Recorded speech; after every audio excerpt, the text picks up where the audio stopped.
Why am I celebrating? Because I wake up every morning with hope. Every day, I wake up grateful to be alive and hopeful at what blessings the day will bring. And here's just one reason why. Because I live in Mount Ida, Arkansas, known as the crystal capital of the world. And my home is surrounded within 10 feet by gorgeous national forest that extends 25 yards to the second cleanest lake in America. And picture this. My bedroom is on the 3rd floor, about 25 yards up in the treetops, with a wall of windows that look out over the gorgeous woods and lake beyond. So, every morning when I wake up, with my face kissed by sunlight, and I open my eyes to the brilliant green leafy canopy, I feel like I'm living in a magical treehouse. I literally hop out of bed like a little kid, excited to step out onto my balcony and fill my lungs with fresh, clean air, extend my arms and say, "Good morning, world," with a grateful heart full of hope and inspiration. But I'm sorry to say that it wasn't always like this. In 2005, I was living in Florida, and my husband and I had been struggling to the point near hopelessness with our marriage and our careers. So I had planned a fun getaway weekend for us. I came home from work that fateful day, excited to get started on our adventure. But instead, I found him hanging lifeless from the rafters of our garage. For the next couple of hours, I felt like everything was surreal, and it was happening around me in a slow-motion nightmare. I ran to the phone to dial 911, and I ran frantically outside to call to the neighbors for help. And then I ran back inside, and I got him down and started CPR, but to no avail. And during those heart-wrenching moments, both me and my neighbor kneeling over my husband's body, trying to revive him. A million thoughts running through my head. One of them was, "You beat me to it."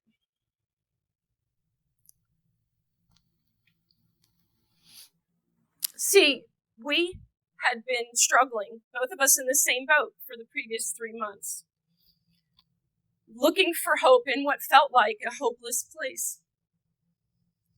And so we couldn't help each other. We didn't have hope to give each other. And that realization and his death changed my life forever. For the next 10 years, I actually hated hope. I didn't want to live my life without him. I was only surviving.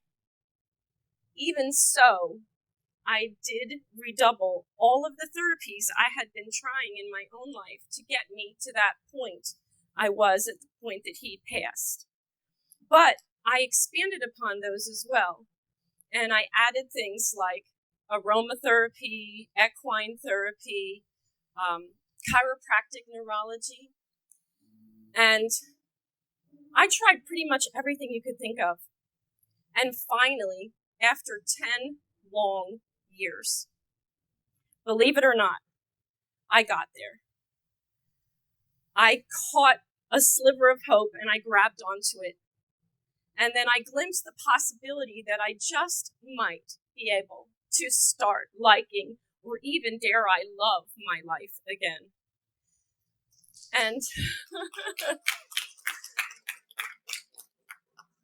And so I decided to start writing about my life's journey with hope.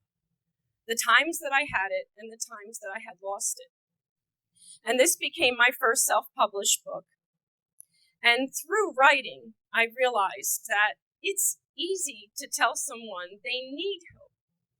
But how they might go about getting hope is the challenge.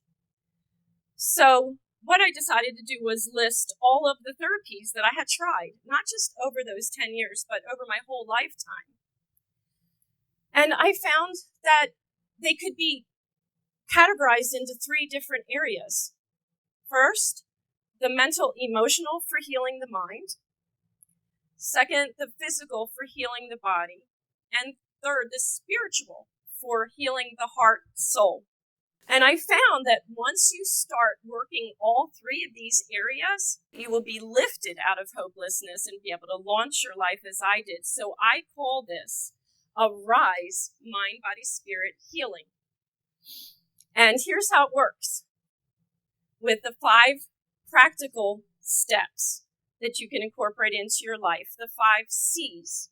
The first step is make a commitment to change just one thing that you know you can commit to. Step 2, make the change. Step 3, be consistent.